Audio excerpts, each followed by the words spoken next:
This copyrighted telecast may not be reproduced, retransmitted, or used in any form without the authorized written consent of NASCAR Broadcasting. NASCAR would like to thank all of our loyal fans for your continued support, and we hope you enjoyed today's broadcast. Start. Well, we'll see who made the right changes on their cars to see if they can hang with Dale Jr. And I think the thing it's safe to say, the 3 cars that stayed out and those 21 cars that pitted on the lead lap, they can all make it to the end without pitting, as we've got 40 laps to go. But Larry, just on that restart right there, that's just incredible acceleration to be able to pull off from everybody like that. Now, here they come. They're going to chase him down. Hopefully, make a race out of this here, I'm thinking. But, man, he just sets out there and leads them around here. Comes Carl Edwards in the 60 car. Getting a little push from J.J. Yaley. He's going to slide up in front of P.J. Jones. The 60 car got a good run through the middle of 3 and 4. Yeah, and Yaley just couldn't get there in time to clear the lap car. Matt, trouble. Turn 4, 3 cars sideways. Oh, here we go. Bunches and bunches. Here comes another one, the 2 cars all the way through the grass. Reed Sorensen in it hard, along with Paul Tracy, the IndyCar star, and Clint Boyer are the 3 cars that spun. Johnny Sauter has damage to the nose of his 00, and we're under caution for the 2nd time tonight because cautions breed cautions. Danny O'Quinn hard into the outside wall on that 50 car. Darrell, what happened here mid-pack? Let's see if we can look back here and see who got into who. Somebody probably slid up the hill a little bit. Sorensen is sticking his nose in there between those 2 cars of Paul Tracy and whoever that was on the outside there, Kevin LePage. No place to go, and they made contact. And from there, the wreck is on. Johnny Sauter, the 00, getting some damage coming down pit road. And O'Quinn was put into the wall by the car behind him as they slowed to avoid it. Watch the 41. 41 just trying to go where there's no way he could go there. There's not enough room. And when Paul Tracy needed a little room to come up, the 41 was in the hole. Paul Menard, the 11 car, down through the grass. Now, in the defense of Sorensen, he's got people on his back bumper. And so if he's got a hole there and he eases out of the throttle, it gives... There's some jockeying going on behind him, I can tell you. A little light bump drafting down the back straightaway before they turn it off into turn 3. Riding with Michael Waltrip, looking back at Carl Edwards in a 60 car. I'd call that casual contact on this racetrack. Car's starting to make a little bit of a move back there. Martin Truex Jr., the defending champion this race. Now, he's in the 88 Navy car. Mark McFarland is still the driver for that car, but he was injured in that late race crash last week at Milwaukee. Martin Truex Jr. driving, filling in for Mark McFarland. Started 25th. He's making his way to the front. I think you'll see everybody, be able to hang with Dale Jr. for a little while. Fresh tires, they can hold their cars wide open for a little while, but it's after about 10, 15 laps when Dale Jr. will start to stretch it.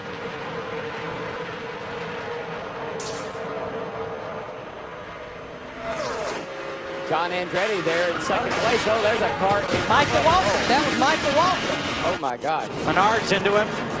He comes down the banking and collects Jay Sauter.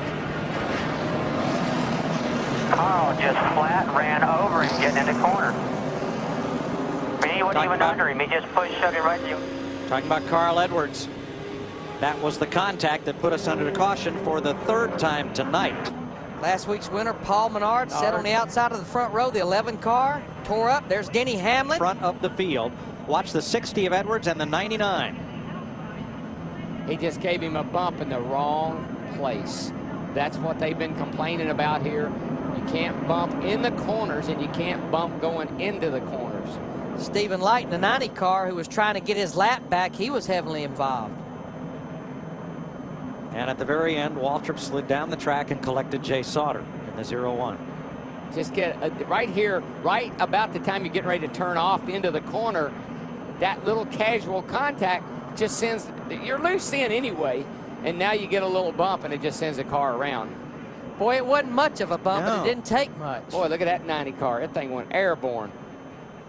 Yaley squeaks by in the grass, and Regan Smith shoots the gap and makes it through. And Tony Stewart goes by. 28 laps to go. Dale Earnhardt Jr., your leader. Sunny accident with Michael Waltrip Carl Edwards has been held a lap for aggressive driving. Yeah, he's getting ready to come down pit road. He's been told to come down pit road, put it in the pit box. They're going to hold him for 1 lap for aggressive driving. Again, this is a judgment call by the folks at NASCAR, feeling like, you know, he hit him 1 too many times, and they want to make sure that everybody understands. And this is probably a message that's trying to be sent, not just for the remainder of the night, but probably also for tomorrow night too, Chris, that they're trying to make sure everybody understands we're not going to have this again. We got too close to this back at Daytona when there was a lot of controversy about bump drafting, and I think this is what's being sent right now. Message not only for the remainder of the night. Edwards 8th, fighting for 7th against Martin Truex as the front 4 try to play keep away from this second pack. I felt like they could break away. Those 4 cars were really quite good together. It'd be up to Carl and the 1 car, Mike Wallace, back here to maybe chase them back down. And guys, I know Brian Vickers, his plans are all set for 2007. Can you imagine how bad the kid wants to win a race, whether it's a Busch or a Nextel Cup race right now? You know what? I think he's just really happy right now. Not that he's leaving that team, but that he has somewhere to go, something to look forward to, and he's driving with confidence and ease. I watched some of his interviews now, Larry, and he's got a smile on his face, and the pressure's off. 5 laps to go. You notice that second pack, Mike Wallace in the 1 car, he's taking the lead of that group, bumped up into the 5th position. Carl Edwards in the 60 takes a look to the inside of Mike Wallace. Daryl, I think you were talking about it earlier. Your best friend right now would be that yellow line. You got it. Or an orange car. Junior has a tire going flat, he says. No. He just messing with Pops. Well, he's fighting the wheel, Darrell. This time by will be 4 laps to go. 4 to go. You're 2 ahead of the group in your mirror. Saw some debris there. Penalty for Kyle Busch in the backstretch. He dipped below the yellow line. He'll get a drive-through penalty. And what that means, he must have gained a position. If he didn't gain a position or he gave it back, they would not penalize him. And this is pretty much going to take a car that's up there in the top 10 pretty much right out of the picture. Darrell, if Junior says he has a tire going soft, what's the difference in the field? Obviously, it's not flat. It's not blown out. What's the difference in the field? I think every driver I've known in my whole career, 5 laps to go, something's wrong with the car. It's got a tire going down, the engine's starting to blow up. There's something wrong with the car. Especially when you've had a car like he's had tonight. Exactly, and it's always when you're really dominant like he's been tonight. He's led 82 laps of this race. Let's show you the penalty call for Kyle Busch. In the lows, number 5. Peeks out from behind Carl Edwards.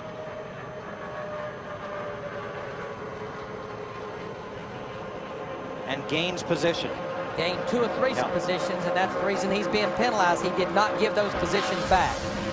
Well, you know, you could say that's pretty picky, but that's what that yellow line's there for. Don't go below it. Oh, we got a wreck over here. And it's Jason Leffler. Caution is out. This means we are probably going to go into overtime.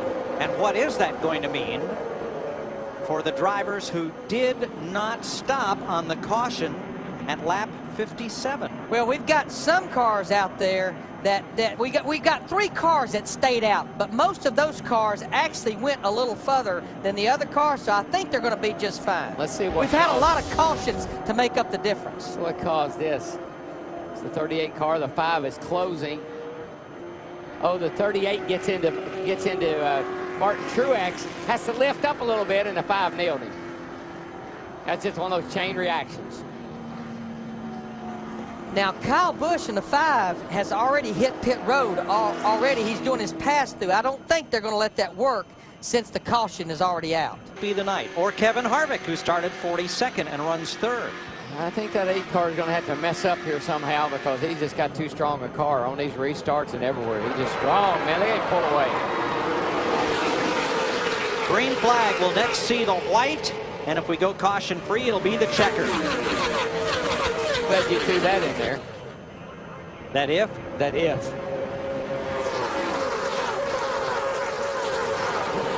You see Carl Edwards in the 60 car going to the high side. This is a battle for 5th with Mike Wallace in the 1. Single file restart. Kyle Busch had to start at the tail end. But look at the run J.J. Yaley got in the 18 car. He's going to go by both of them down the back straightaway. There you see Earnhardt Jr. putting the block on Vickers twice down the back straightaway. Denny Hamlin in trouble. No caution. If the caution waves, the race is over. I think it's got to wave. His car's all over the place. Hamlin's moving. White flag. Junior by 2 car lengths. But Vickers is there, and he has Harvick tied tight to his bumper. Boy, that was a mighty aggressive block there by Junior going into 1. Darrell, he's driving the thing out the rearview mirror about as much as he is out the windshield. Now, there are those two Children's cars to the high side off turn 2. Junior just got such a whale of a run off of the turn 2 that time. I just don't think they can get to him. 3 ahead of that group in your mirror. Everybody's nose to tail. Junior stretching it out. That leaves 4 cars to fight for second. Here comes Yaley back, the pole sitter, trying to break into the top 4. And off the final turn, Dale Earnhardt Jr. scores his 21st NASCAR Busch Series victory. Carl Edwards fought his way back to a top 5 finish, finished 5th. Oh man, we got Ashton Lewis going around here at the line by himself. You heard the fireworks, and I think Lewis's tires blow out as he's spun to a halt. Dale Earnhardt Jr. led 88 of 103 laps tonight. He took the lead and never looked back. There's his buddy back there, Truex, driving Mark McFarland's car this weekend. J.J. Yaley went by there. He came back for a 4th place finish. Nice run. So man, I didn't have a scratch on my car. Well, I think I kind of know what that's about. About a month ago, I think it was intended for Martin Truex Jr. to drive that 8 car. I think you're right. Oh, y'all.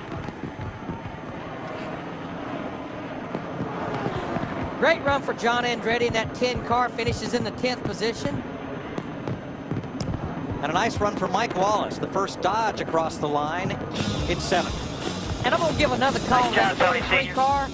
P.J. Jones finishes in the 43 car, the 13th position. Great job. This copyrighted telecast may not be reproduced, retransmitted, or used in any form without the authorized written consent of NASCAR Broadcasting. NASCAR would like to thank all of our loyal fans for your continued support, and we hope you enjoyed today's broadcast. This has been a presentation of Fox Sports.